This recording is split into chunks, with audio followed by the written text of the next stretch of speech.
All right, so yeah, y'all, there you have it, man. That's the federal side, and so now we're gonna get into the Oregon part, Oregon's history specifically. You know what Oregon did, and this is why. I mean, this is what it is. It's the history. This is the paperwork. This ain't me just talking. This is what the United States Supreme Court said, and this is what the Oregon Supreme Court said. This ain't me. So I'm just, I'm just a product. This is just goes to show how how it's all connected, though. History is all connected. This is going all the way back in the 1800s. You know, the Civil War, when we're talking about the 14th Amendment and the creation of the 14th Amendment and what it meant and this and things like that, due process. See, you got a right to due process. That's what 14th Amendment is about. You got a right to due process. And you got a right to equal protection of the law. You know, privileges and immunities. You know, it's deep, man. That's where our citizenship comes from, the 14th Amendment. And so, you guys understanding like history, it's a reason why they kept that history away from black people, the Reconstruction times. That period of time is a very important time in our history because, you know, black people basically saved this country, and it's the truth. The Union was losing the war. They was losing, and you know, the slaves they was escaping because the Confederates had to go to war themselves, so they couldn't sit home and protect the house. And so slaves could just leave, and if they can make it north, they can join the Union and fight. And so yeah, they was running, when they had them as orderlies first. And I mean, it's man, tap into Henry Louis Gates, y'all. Henry Louis Gates. The show was called I think the America After Reconstruction, or you know what I'm saying, American After the Civil War, or something to that effect.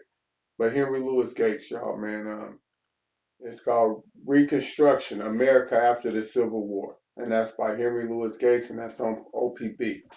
You guys got to tap into that history because it's a very important history. The slaves, again, they won the Union. I mean, they won the war for the Union. The Union was losing, and they put them muskets in their hands. They put them bayonets in their hands. And you guys got to understand, just imagine the freedmen and former slaves, man. They done been slaves all this time, man. And it's at that point though where shit is happening, and man, they finna give them their first musket. They finna give them their first bayonet. They've been dreaming about killing Whitey. You gotta understand, y'all. Excuse the language, but you gotta understand. Back then they had to be like, man, kill Whitey, man. This motherfucker had me as a slave.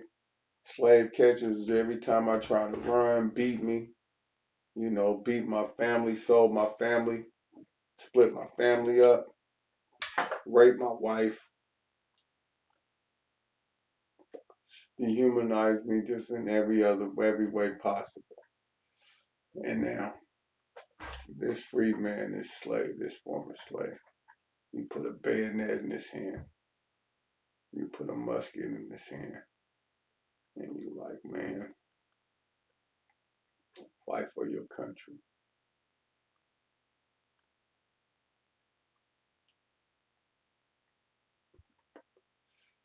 You finally get the chance to kill Whitey, man.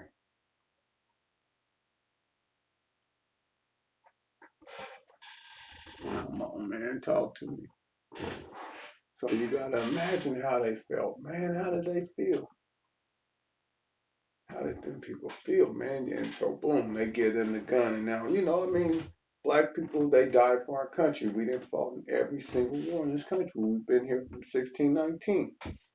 Foundational Black Americans, y'all. We need to embrace our citizenry, man, because it's very important, man. We too anti, man. Nah, No, man, our ancestors fought so we can benefit and feel that same entitlement white people feel about every square inch of these 50 states in America, including Puerto Rico and the territories that we own. Yeah, we don't even go to places, man. We don't even know. We can go to Liberia.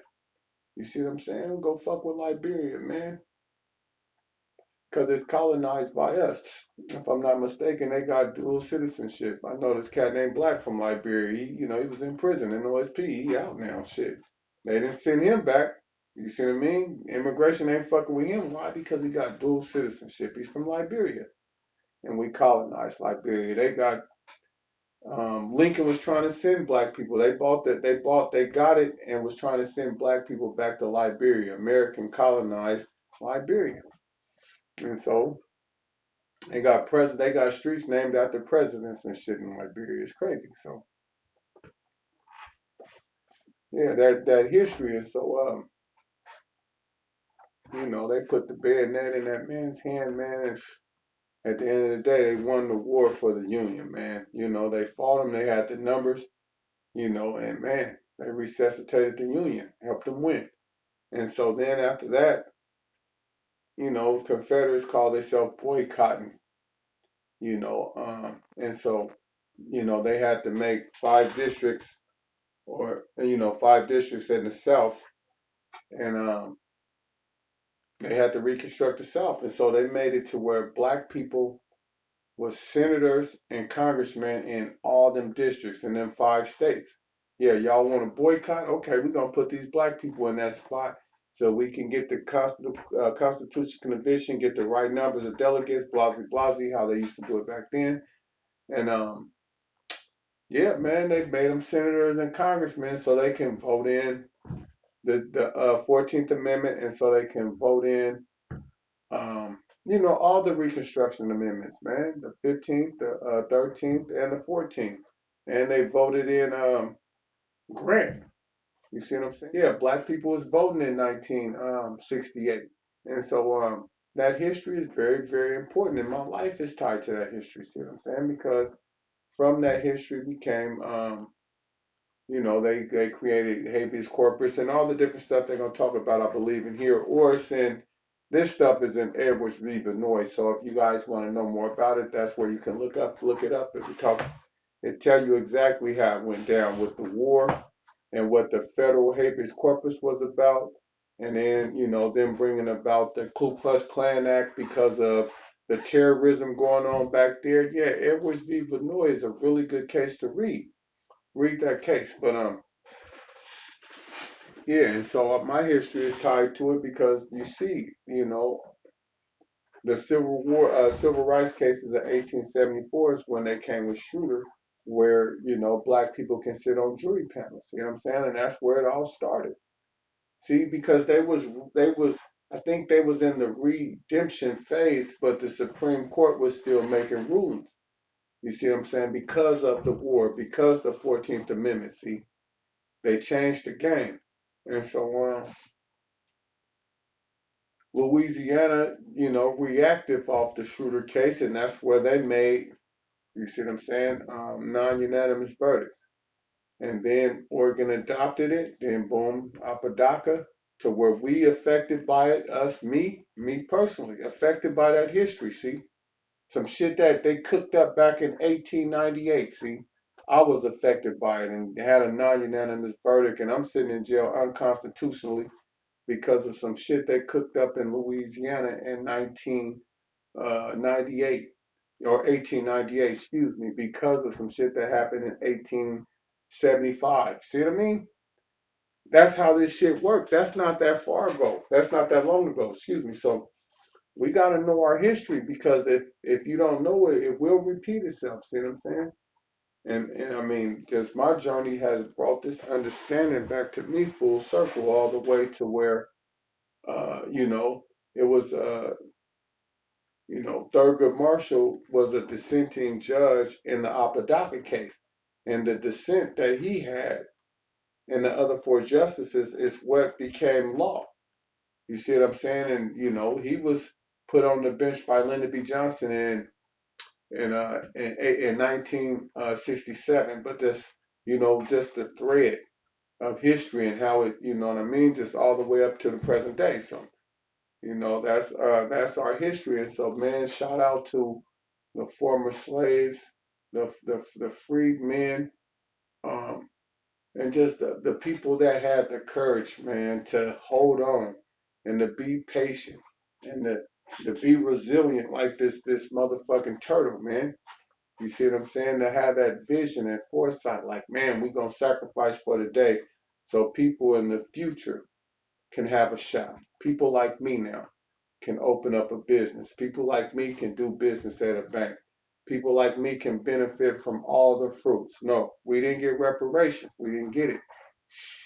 But we built this country. We indigenous just a hair less than the natives, and we have a right to stand proudly with entitlement on every square inch of these 50 states, including our territories, because we, foundational Black Americans, man, blood, sweat, and tears, fought in every war, man, constructed everything, built the White House, invented all types of shit. We know the history. We contribute, man. And so for that, and since y'all didn't, we got public education with Reconstruction, um, because the slaves also knew, man, education was the way we compete. Education is the way we survive. Education is the way we defend ourselves. So they was like, man, if we're going to give ourselves a shot, the first thing we got to do is know how to read. We want education. We want property. Republicans, Black Republicans, pull yourself up by your bootstraps. Yes, we believed in that principle. Why? Because we were slaves. You see what I'm saying? If we could just get a shot, we'll pull ourselves up from our own bootstraps. See, we was Republicans, y'all. Black people, we was Republicans. Them principles is in us, you know what I mean? Because that's what we really believe for real. But when Lyndon B. Johnson passed the Civil Rights Bill, he's the last, well, I don't know if he's the last, but yeah, he was a Southern Democrat. He was from Texas. That's when the parties changed. All the Dixiecrats ran to the Republican Party. You see what I'm saying? Because they was mad. They thought Lyndon B. Johnson was a traitor for passing them civil rights bills. But rest in peace to Lyndon B. Johnson. He don't get enough credit. You know what I mean? Rest in peace to what's his name? One president, Truman. Truman. He don't get his props, but Truman is like the father of the civil rights movement. He was desegregating the military and different things like that. So, we got to know our history, y'all. So, we can defend ourselves with it. Check these motherfuckers, man. Hold it, man. And so, yeah. So, we're going to get into Oregon's history of it right now. It says, Oregon's history. The next turn to additional historical background regarding the origins and purposes of Oregon's non-unanimous verdict law.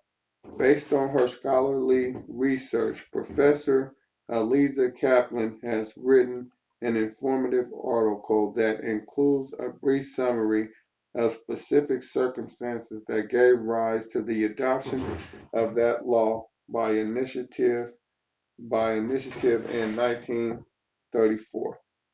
The non-unanimous jury rule passed as a ballot measure in 1934 was a result of social conditions and a notorious murder trial and was intended, at least in part, to dampen the influence of racial, ethnic, and religious minorities on juries.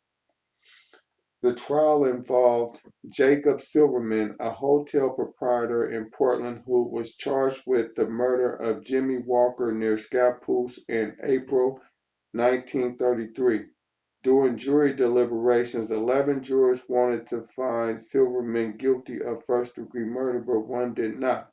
So they compromised by finding him guilty of manslaughter.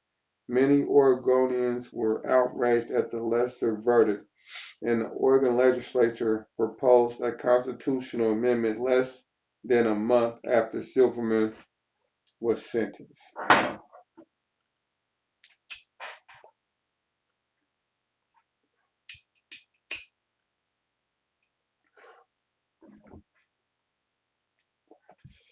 The increased urbanization of American life, the November 25th, 1933 Oregonian editorialized, and the vast immigration into America from Southern and Eastern Europe of people untrained in the jury system have combined to make the jury of 12 increasingly unwieldy and unsatisfactory.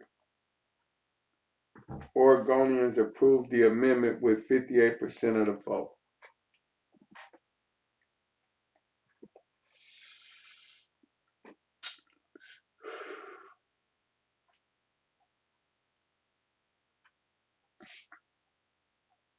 Eliza Kaplan, non-unanimous jury law in Oregon Encyclopedia, and then the rest of the sites.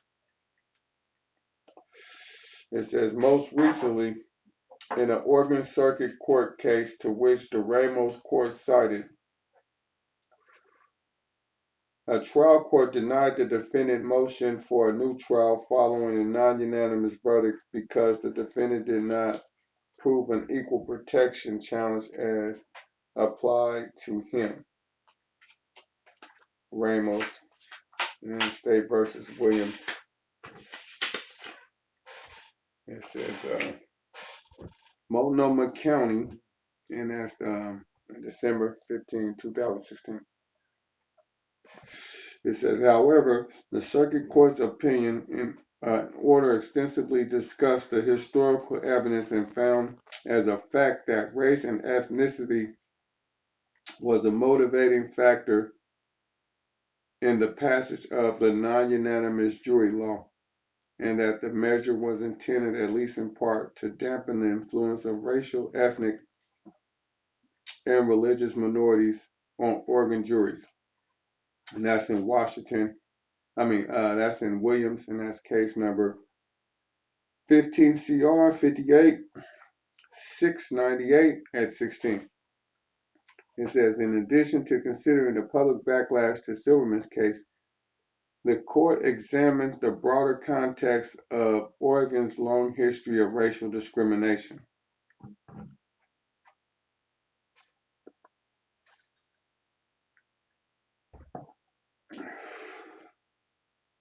The non-unanimous jury law was passed in a state with a long history of racial discrimination. It was passed in a state where minority participation in the legal system, even as witnesses, let alone as decision makers on a jury, was subject to heated debate.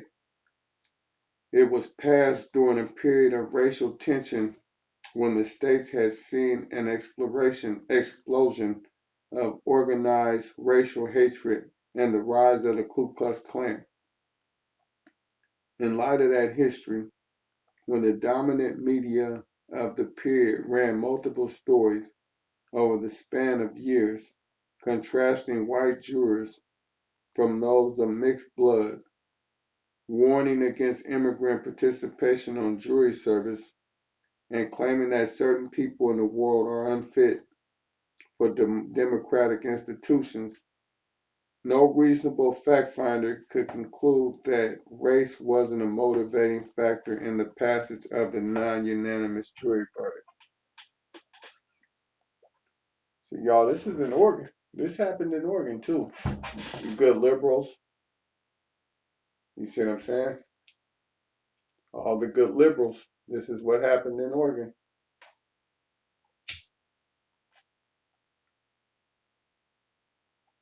But see, they write a thing wrong. See, that's the difference, though. Louisiana. Bad Louisiana. That's one reason why I don't want to even go to Louisiana, man, until they let C Murder and all them brothers go. You know, I don't want to spend $1 in there, man. As bad as I want to go to the Essence Fest and all that. Let my people out the penitentiary. Man, let them people out, man. Let them people out. Not just see murder because he's a star, but he's the most visible. Shit, I even think Kim Kardashian was trying to help him out. But the people that don't have a big name and a big brother and a brother that's balling and all that rich, celebrities and shit don't know. You know what I mean? I'm just saying, Tyrone, whoever he is, man, that's just up in there, man. We speaking for y'all, man. Louisiana, stand up. Y'all need to go protest, man. Go down and elect some people that's gonna get them brothers out of jail. Don't vote for them unless they're gonna get them brothers out of jail. You guys become politicians so you can help them brothers get out of jail, and then you gotta, man, press your congressman and senator. Look, we ain't voting for you unless you get them people out of jail. Start thinking about protesting different shit, man. Hip hop, man. Y'all got to stand up and speak out. You know what I mean? I don't know. Boosie and all them guys, man. It probably would be nice if you guys was to press the line for them brothers. You know what I mean? Or, I don't know, Kevin Gates or whoever out there. I don't know. I don't know who got influence out there. I don't know how it works. So, I don't want to speak out of school, but I don't know. But y'all need to, man, Louisiana, just the normal person, youngsters, people that's in school going to college. Become lawyers, man. Become, things that's needed, man. Computer scientists, lawyers. We got enough basketball players. We got enough rappers. We got enough of that, man. Become lawyers and doctors and different things that's needed, man, because that's really what's going on about competing and shit. You know what I mean? But let me get back to it because I just get on my soapbox, y'all. So yeah. As recognized by the Supreme Court in Ramos, the adoption of non-unanimous jury rule in Oregon can be traced to the rise of the Ku Klux Klan and efforts to dilute the influence of racial, ethnic, and religious minorities on Oregon juries. And that's in Ramos. And then also in Edwards. And it says in Kagan's dissent, it says the state law countenancing non-unanimous verdicts originated in white supremacists and continued in our own time to have racial discriminatory effects. Indeed, recent scholarships confirm that during much of our region's early history, black exclusionary laws largely succeeded in their aim of discouraging free blacks from settling in Oregon early on, ensuring that Oregon would develop as primarily white. See, we finna get into the meat and potatoes of what happened here. And this came from Greg, look like Noakes, N-O-K, yes, Black Exclusionary Laws in Oregon. And this is the Oregon Encyclopedia. Got a website in it, a site. It says white immigrants who came to present-day Oregon during the 1840s and 1850s generally opposed slavery, but many also opposed living alongside African Americans. Getting my Rachel Maddox on. They said although the exclusionary laws were not generally enforced, they had their intended efforts of discouraging black settlers. The 1860 census for Oregon, for example, reported 128 African Americans in a total population of 72,465. In 2013, only 2% of Oregon's population was black, see? And that was 2013, only 2%. And it says also see Daryl Miller and Carmen P. Thompson's special issue White Supremacy and Resistance. And that's in a history book. Providing information on scholarly articles written to assist Oregonians in understanding our troubled history of white supremacy. And so,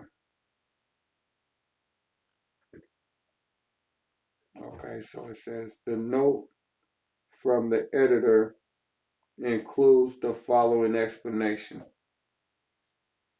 It says, white supremacy is not just the Ku Klux Klan donning robes or burning crosses, but it can be. It is not just an individual act of racial discrimination, although it can be that too. White supremacy is a collective set of codes, spoken and unspoken, explicit and implied, that society enforces through its institutions, governments, and legal structures in order to keep those deemed as white on top and every other racial group below them, with specific emphasis in the United States on keeping black people at the bottom. This special issue is not neutral on the subject of white supremacy. It does not put blame onto readers who are labeled as white, but is meant as a call to self-reflection. Dr. Daryl Milner, in one of our editorial meetings, put it best when he said, "We are not responsible for the past, but we are responsible for our relationship to the past." We challenge all readers to look both inward and outward at the legacy and vestiges of what racial labeling has meant and continues to mean for people who are not white and for those who are. History, as it revealed in this issue, demonstrates the white supremacy is subtle. It is a historical, it is organic, and it is alive and well in the 21st century. In America, being white has long been the standard, the norm, the universal image and framework through which the nation institution has been conceptualized. And so, Grave Noakes' article briefly described Oregonians' black exclusion laws, the first of which had been enacted and amended by June of 1844. That law prohibited slavery, gave slaveholders a time limit to remove their slaves out the country, and freed slaves whose owners did not remove them. Notes: Black Exclusionary Laws in Oregon Encyclopedia. And so, the second exclusionary law about which Noakes wrote was enacted in 1849, and the specifics that it shall not be lawful for any Negro or mulatto to enter into or reside in Oregon, except for those who are already in the territory. That law was rescinded in 1854. Noakes also described an exclusionary clause submitted to voters by delegates to Oregon's Constitutional Convention in 1857. That clause was accomplished by a proposal to That clause was accompanied by a proposal to legalize slavery. The exclusionary clause prohibited black people from being in the state, owning property, and making contracts. Although Oregon voters disapproved of slavery by a wide margin, they approved of the exclusionary clause. The clause was incorporated into the state's Bill of Rights and made Oregon the only free state admitted to the Union, with an exclusion clause in its constitution. Thus, racist history evolved into Oregon voters' approval and use of the non-unanimous jury verdict. I mean, this ain't me saying it, y'all. This is me reading the.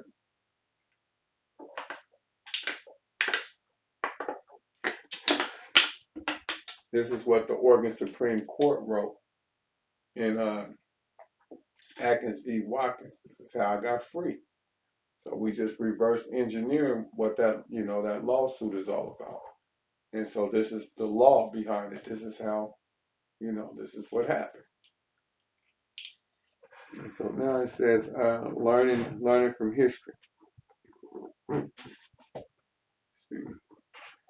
says previously described the discriminatory purpose and effects of Oregon's non-unanimous verdict law is clear. However, it is important as Oregonians that we fully recognize the invidious nature of this Oregon law. Although facially neutral, the law was intended to marginalize the influence of non-white jurors and deny the equal protection of the law to non-white criminal defendants. Indeed, because the law was facially neutral, the measure caused immeasurable great harm to the citizens of this state while largely evading legal challenges. That wholesale denial of equal treatment under the law and the denial of full participation of some in our jury system are distinct features of second-class citizenship. While Oregon did not approve non-unanimous juries as part of a brutal program of racist Jim Crow measures against Black Americans, it owned voters consistent with this state's long and foundational history of bigotry and Black exclusionary laws, approved non-unanimous juries as a means of excluding non-whites from meaningful participation in our jury system. We must also recognize that the accuracy of the petitioner's conviction and the conviction of those situated is seriously in question due to the denial of an ununanimous jury. All those convictions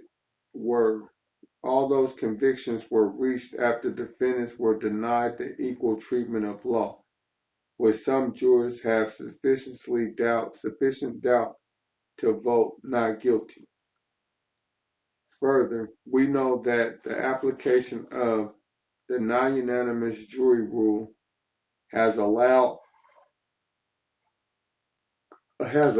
convictions of some who would not be convicted under the proper constitutional rule, and has tolerated and reinforced a practice that is thoroughly racist in its origins and has continual racial discriminatory effects. And that's Ramos, and that's quoting Kavanaugh.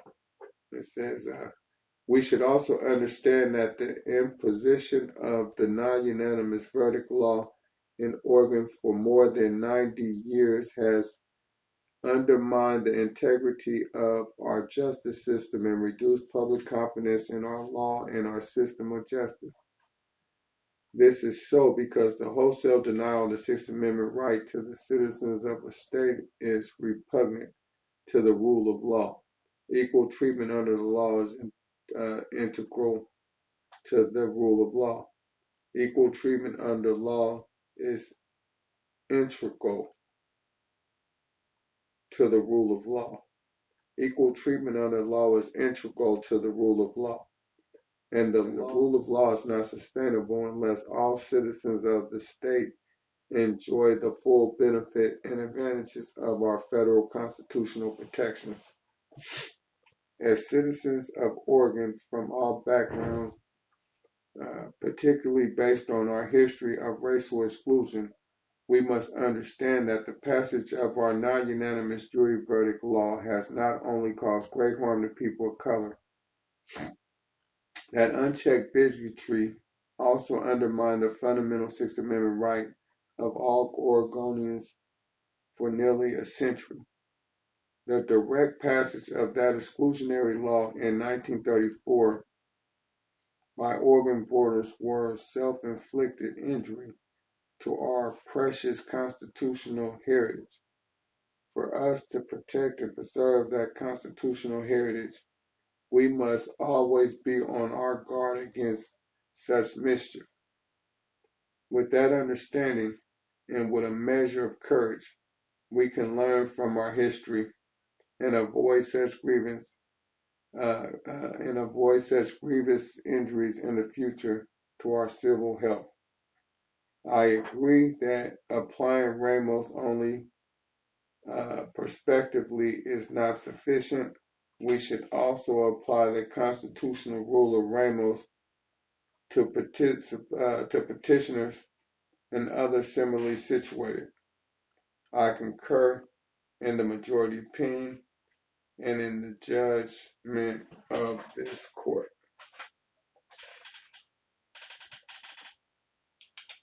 And so, I mean, shit, there you have it. You know, that's a nice little piece, a nice little chunk of Oregon's history. And I actually think it's some more, but I think that covered it. You know, so I mean, it gives you a taste of, you know, what role Oregon had and what role Oregon played in it. And it's all systemic, and that's why right now today in Oregon you don't really have that many black people. They wouldn't let them come back here. They wouldn't let them settle here in the history. So, and so yeah, here we is, y'all. That the history is, and here we is. And so, you know, I did 23 years in jail, and you know, I got this active lawsuit going on. So I just, you know, I'm gonna leave most of that alone. But I will talk about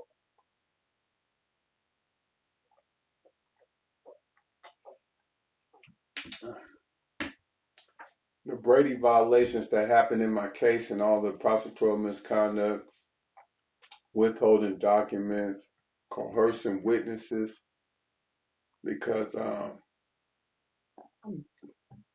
see, I got grandchildren. I suspect they will have children too.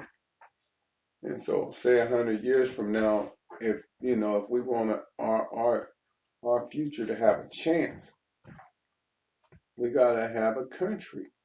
Period. We gotta have a country. And so, I believe in the Constitution. I mean, it worked for me. You know what I mean?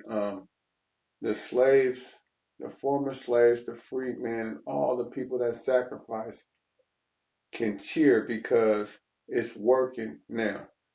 Where, you know, black people can own businesses, black people can own homes in white neighborhoods, black neighborhoods. I mean, we can do what we want to do around here, y'all, and that's the point, man. Let's embrace it. Let's embrace our citizenry, man. You know what I mean? We all we got. Black people, we all we got. And so we need to stick together because everybody is competing with us and we don't even know it, I guess. I don't know. But, you know, you can't, I mean, immigrants come to this country with a purpose and a plan. Look, we're going to make this money. We're going to send it back, build where we from.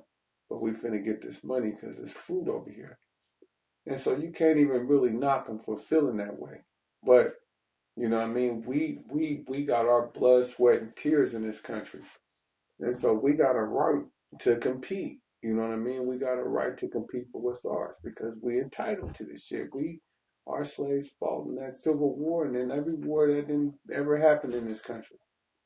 You know, and so we entitled to, but that, you know, hey man, shit, get it how you live. Hey man, do what you gotta do. You get caught, hey, it is what it is. It's all part of the game. But you can't knock them.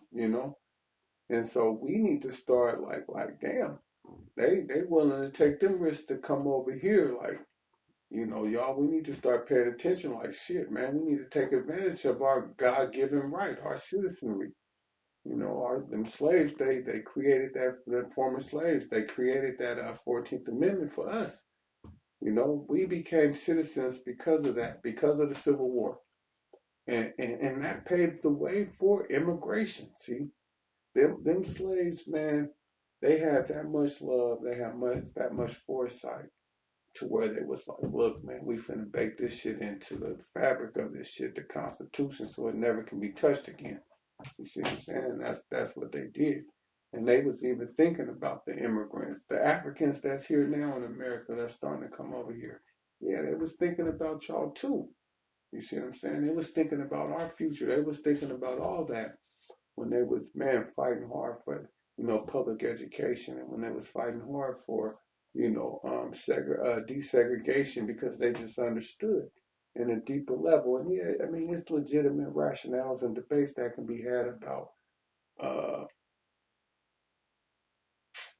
segregation, whether it was good or whatnot, and it's valid points on both sides of it.